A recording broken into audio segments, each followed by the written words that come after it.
today. Very awkward position that I'm sitting in. I feel like the title of this video is going to be very dramatic, and that's not necessarily my intention, but honestly, I'm still thinking about what the title is supposed to be. I think it's just going to be something like, I'm trying something new, which is, I feel like, honestly, the motto of my life at this point. So getting right into it, I'm going to be changing my content style. There's a lot of backstory to this, and I've done a lot of thinking on this because for a minute there, I was actually thinking of just stopping content creation altogether. But before I do that, I'm going to try this route because I think it makes the most sense. I think it'll work better for me. That's that. So I'll go ahead and kind of explain. For anybody that's new, a lot of this has to do with my schooling, my career, the work I do now, supporting myself, all of that. So I'm going to kind of go into that and go into like what led me to make this decision and what led me to start thinking about different things as far as the direction of my life. Also, the train is going by every 30 seconds. I have already tried to record the intro to this. I ended up deleting it because I wanted to start it over, but the train won't stop going by. It won't stop. It's the busy time of the day. It's 2:37 on a Tuesday. So there are a couple of things that are making me change my content style. And I'm just going to say right off the bat, my plan is to do more podcast-esque videos on my YouTube and then more vlog style content in short form because I do want to try to incorporate both. I just think that short form content is going to be a little bit easier for me to create on the spot, which will make it easier for me to do vlogs in that form rather than me having to carry around a camera. And the editing process, at least in my opinion, doing a sit down video like this for long form content is so much easier to edit. It's also so much easier to record because I can actually have a topic and I can plan it out and set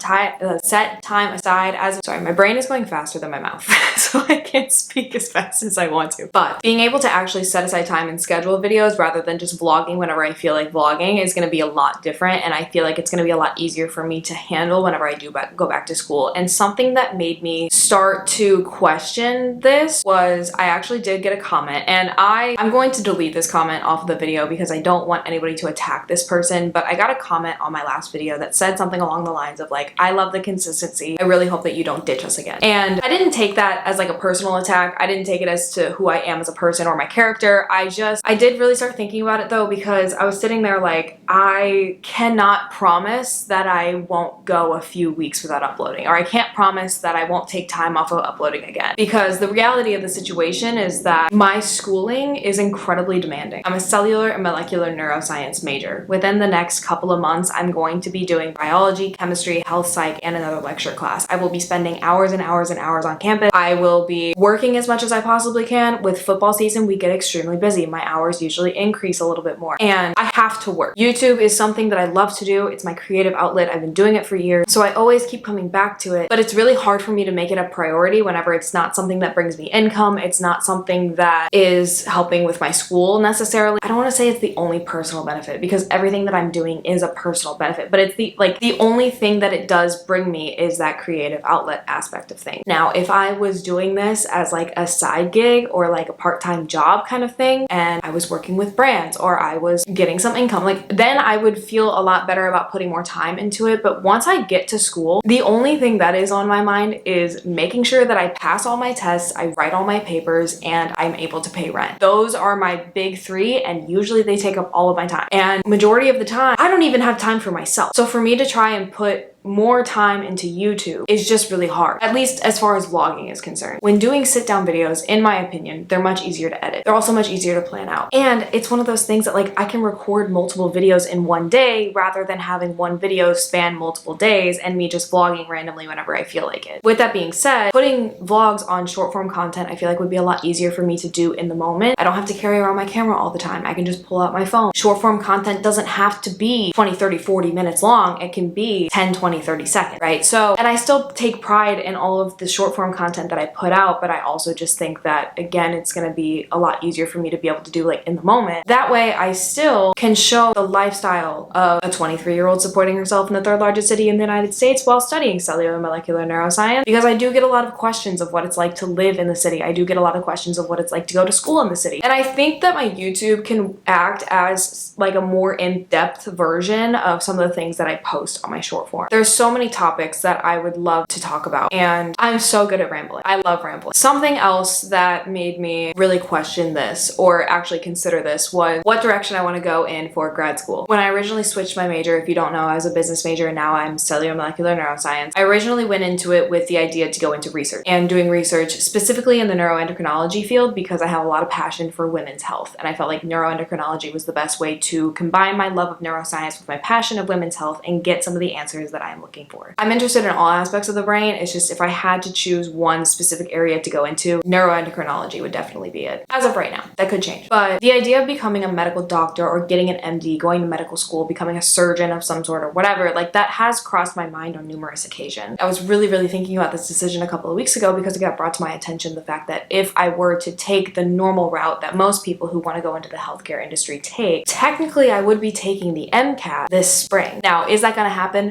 Most likely not. I'm either going to have to push the MCAT off to later next year or the beginning of 2027 just because I haven't studied enough for it. I was business my first 2 years of undergrad and I will be finishing my degree within the next couple of years, but I still haven't even taken biology, chemistry. Like I'll be taking those next quarter, but I still need to take organic chem, physics. There's so many classes that I just have not taken since high school. I think the last time I took any kind of like physics class, which I can't even remember what it was called. It was freshman year of high school. I haven't taken chemistry since junior year. And so I have to kind of relearn all of that. I knew when I was switching my major that this is kind of what my life was going to be like, but because I am going to be finishing my major within the next couple of years, I'm at that point now where I'm going to be taking classes that are all based off of science and a lot of what my degree entails. So I'll be taking cell biology, microbiology, genetics, introduction to neuroscience, all that kind of stuff. And I know that once I get to those classes, it's going to be so much busier than how I have been the last couple of months, or the last couple of quarters, I guess I should say. So on top of that, understanding how the quarter system works at DePaul, because I feel like once you start classes, 4 weeks later you're taking midterms, and then once you're done with midterms, you're preparing for finals. It's so fast. We only have 10 weeks of classes, and I'm taking 16 credit hours every single quarter, and that's 4 classes. Every class at DePaul is 4 credit hours. So I'm still a full-time student, but I'm doing all of this within 10 weeks, and then we have 1 week of finals, which is just, it's so incredibly demanding, and I'm still getting used to it. Trying to add in studying for the MCAT with that and taking the classes that are required for me to take in order to know the information I need for the MCAT, I just know how busy I'm going to get. As of right now, my goal is to become a neurosurgeon. While looking into this more, neurosurgeons actually do a lot of research. If I'm remembering correctly, the average amount of papers published by most other specialties within medical school, or people who are going into different specialties within medical school, is about 6 or 7. Neurosurgeons on average publish about 18. They're still doing research while also being in the action. Thinking of who I am as a person, thinking of the passion that I have, I do want to help people. And I know that I have the work ethic for it. I have thought about, and this was even back whenever I was in business, I've thought about the idea of like what it would be like to possibly not have a family and just have my life revolve around my career. And to be honest with you, that is something that I personally would be okay with. I was okay with that a while ago. There is a part of me that does question, like, what if I never have time for a family or whatever? Like, these are all things that you really consider whenever you're looking at something such as neurosurgery, especially because the residency within itself is 7 years long. Honestly, having a family, while that is something that I would love if it came to me, it's not something that I necessarily need. Like, kids, in my opinion, I have been with partners in the past that have made me want children, but it has to be the partner. I'm not the kind of person to, if I get to a certain age, or like if I wasn't able to have children, like I don't think that I would adopt, because that's not something that I feel like I'm meant to do. What I feel like I'm meant to do is spread a message and change women's health and bring awareness to certain things and all this other stuff. I've always wanted to spread a lot of awareness to a lot of people. Whenever I was in high school, I wanted to spread awareness on alcoholism because that's what my mother died of. Another part of my mother's death that I don't really bring up too often is that the real cause of death, which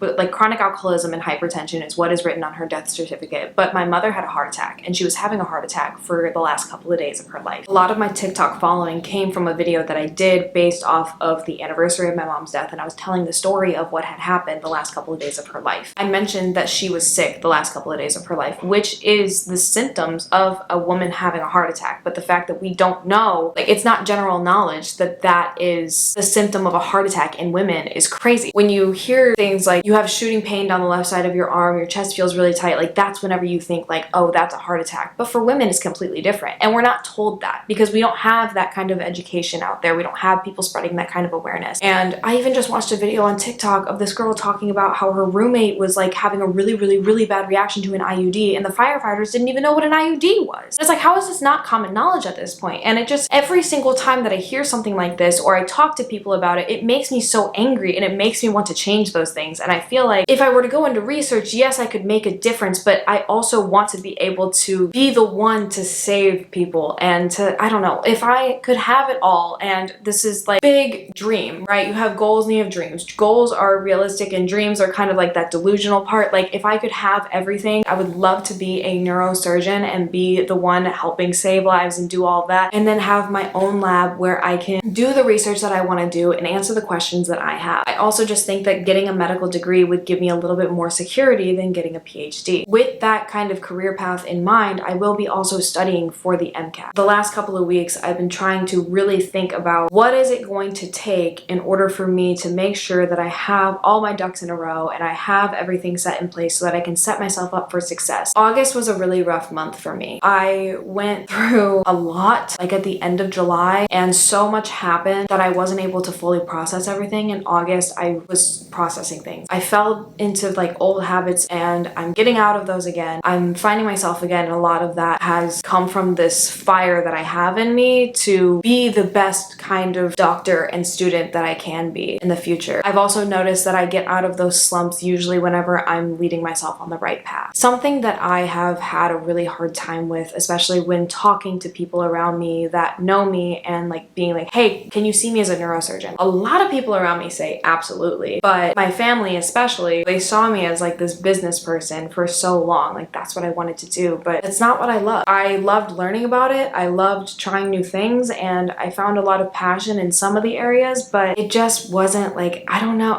know how to explain this. So I feel like for a lot of people it seems so random, so it makes it hard for me to talk about this, because I feel like, I don't know, we have this stigma that like being a doctor or being a lawyer, like things like that are not things that you just flip on a dime. You actually think about them. And I mean, I did find a TikTok video from like 2023 where I was like, if I wasn't doing what I would do now, I would go into the medical field. I literally said, I will put that like right here because I find it so funny that I even said that. Does it make me queasy? Blood doesn't freak me out. Honestly, if I wasn't doing what I was doing, I'd go into the medical field. And I've explained in a previous video that I made that I've always kind of had a passion for science. I don't know, I want to do it all. I want to know it all, and I want to help people in the process. I've just always wanted to help. And I think a part of that might come from the fact that I was never really able to help my mom. Even through content creation and YouTube, helping people find inspiration, helping people get more information, helping people have a safe space that they can go to. I've explained this on numerous occasions, and that's truly who I am. If we're getting really deep into this topic, I think that a lot of people who have trauma, like true, real trauma, we could go into the whole fact that I feel like the word trauma is thrown around a lot, which it is. But like if you look at the definition of trauma, people who actually have trauma and who have felt that kind of pain, they want to do everything that they can to have the ones that they love or have other people avoid that kind of pain, because there's just so much. Like there are some people who have genuine trauma that go the complete opposite direction and they blame everybody else for everything, and those are really, really sad circumstances as well. Everybody is different, but a lot of the people that I have met, that I've talked to, that really do have traumatic experiences and have lost loved ones and everything, like they are some of the most genuine and kind people that I have ever met in my life, and they have changed my perspectives on a lot of things. And then I have this whole battle with myself because I'm like, what the